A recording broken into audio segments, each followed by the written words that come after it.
Welcome to another episode of I'm Tired of Being Right All the Time. My name is Johnny Wright. I am president and CEO of the Biosphere. Today, day 6.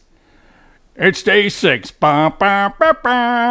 of the Johnny Plan. It's been implemented 6 days ago to build a healthier, better physical version of myself.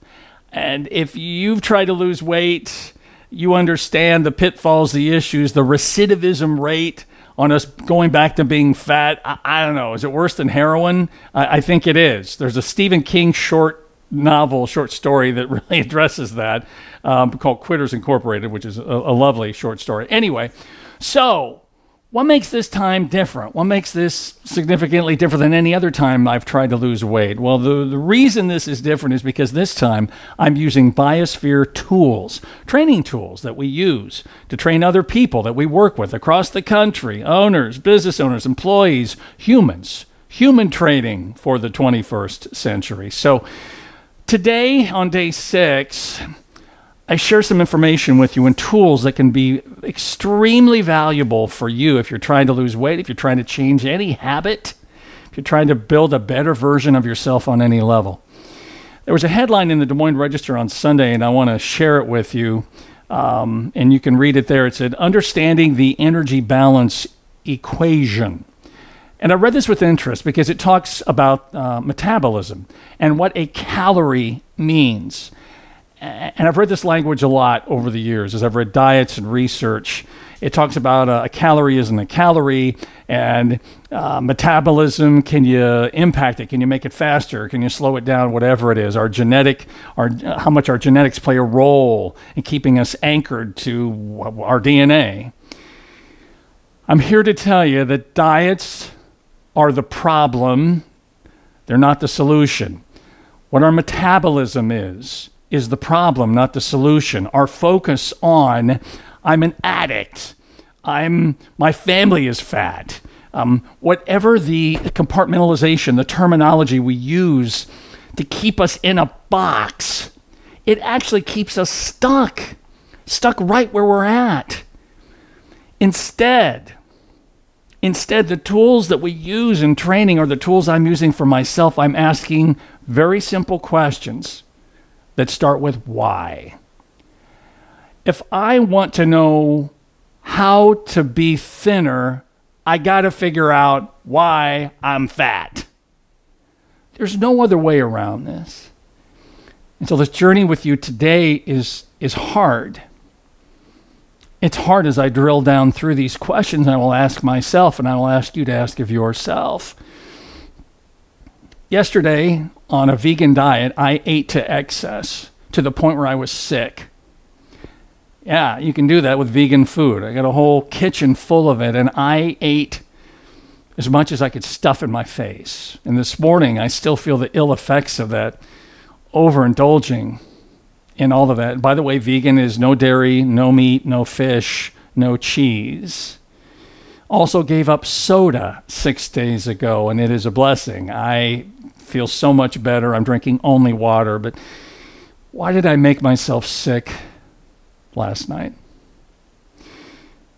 The 5 whys of root cause analysis, starting with why, will help me understand what is actually causing this. Why I've come out of diet after diet after diet after diet. Why I've been to health club after health club after health club. Why I've jogged. And I used to run and jog 8 miles a day. I would work out 2 hours a day.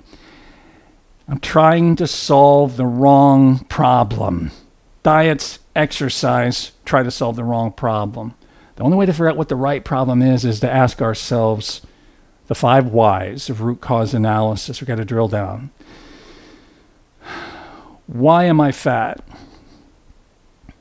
I eat to excess. I eat so much that I am sometimes sick. In fact, usually sick. I won't mitigate it. I've spent $17 to $20 to $25 at one trip through the Taco Bell drive-thru. I have eaten an entire extra large pizza, made myself throw it up, and then continued eating. I can't tell you how often I wished I would have made myself throw up after eating so much, feeling so sick. I wouldn't intentionally eat rat poison. Why would I, with intent, overeat to the point of feeling like I'd be better off dead? Why am I overweight? I eat to excess to make myself sick. Why do I eat to excess to make myself sick? Because I want to hurt myself. These are my truths as I come down through the layers and ask myself why. I want to hurt myself. Why do I want to hurt myself? Because I want to punish myself. Johnny, why? Why do you want to punish yourself? And this is the hard one, because I know the answer to this. And hearing this is hard for the people who are still alive, who grew up around me, my family. The reason I want to hurt myself and punish myself is because I was raised in an environment where people hurt each other and punished each other. I was part of that hurt and punishment. The imprinting that happens at a young age for all of us, those formative years, and I'm no psychologist, I flunked out of college, but I'm aware enough of the research that says those early years are so incredibly important, and I know what my years were like. I know what I saw. I saw physical abuse. I was a party to sexual abuse. I was sexually abused. Verbal abuse, alcoholism. People hurting each other, this environment of tension and fear and anger. Not all the time. Oh, there were beautiful moments. It wasn't all bad. But does it even a little bad on that level have an impact on you? Well, of course it would, as a child. There was nowhere for me to go. There was no one for me to talk to. I was forced to figure out the answers myself, and I didn't have any. I didn't have the vocabulary or the understanding. And so I started self-medicating. I started eating and overeating at such a young age. I was 200 pounds in 5th grade. It's not genetics. It's not DNA. It's not your big bone. It's not your husky. It's not you're eating like your family ate. And it is not the reason I'm fat. If we stay stuck on those excuses posing as reasons, we will never escape the gravitational pull of the very thing we've created that got us here. So we just have to be brutally honest with ourselves. I have to be brutally honest with myself. All right, so the reason I punish myself and hurt myself is because I was raised in a family that hurt itself and punished itself, and me along with it. Why did the people in my family, the people whose responsibility it was to raise me, do that? That's where the questions end. That's where the roadblock comes. Because the people who did this are dead. They ain't talking.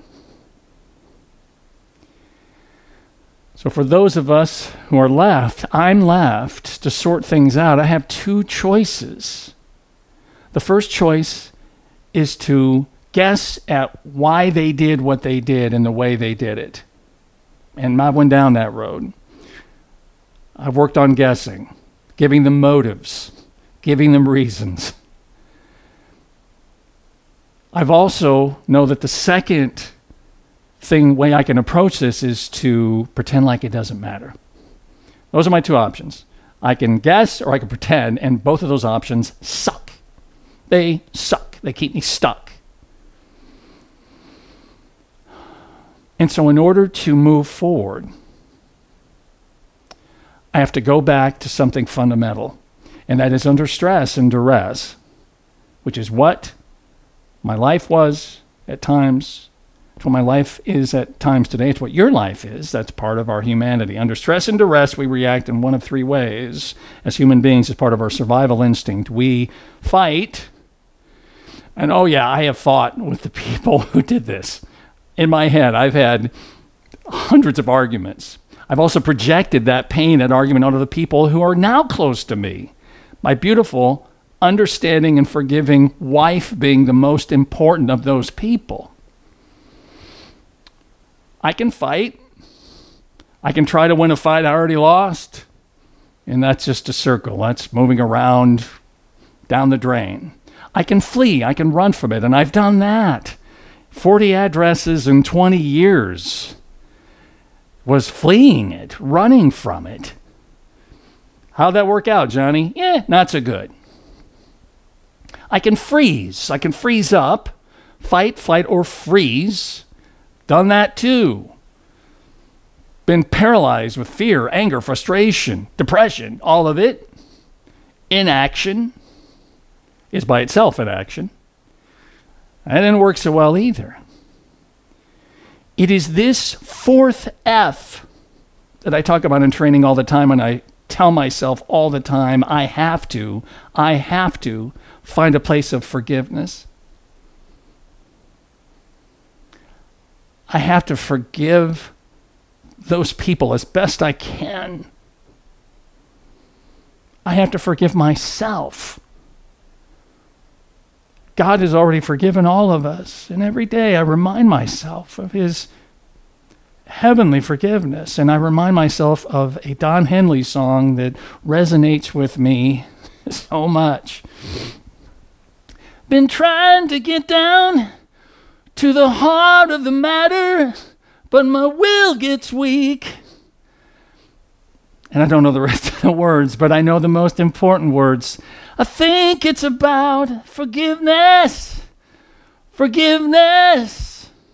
Even if you don't love me anymore. That song is about forgiving the people who did this and forgiving myself for what I've done. Only with clarity can I have a chance of moving forward and having a chance to build a better version of myself. I lay myself out raw to you in the hopes that maybe some part of this resonates with you, some tool, some action. It's not perfect. There will be ups and downs on this journey. But ultimately, I want to leave the world a better place than I found it. I so appreciate you watching this. It does start with why. And maybe it ends with forgiveness. I'm Johnny Wright, and I thank you so much for watching today.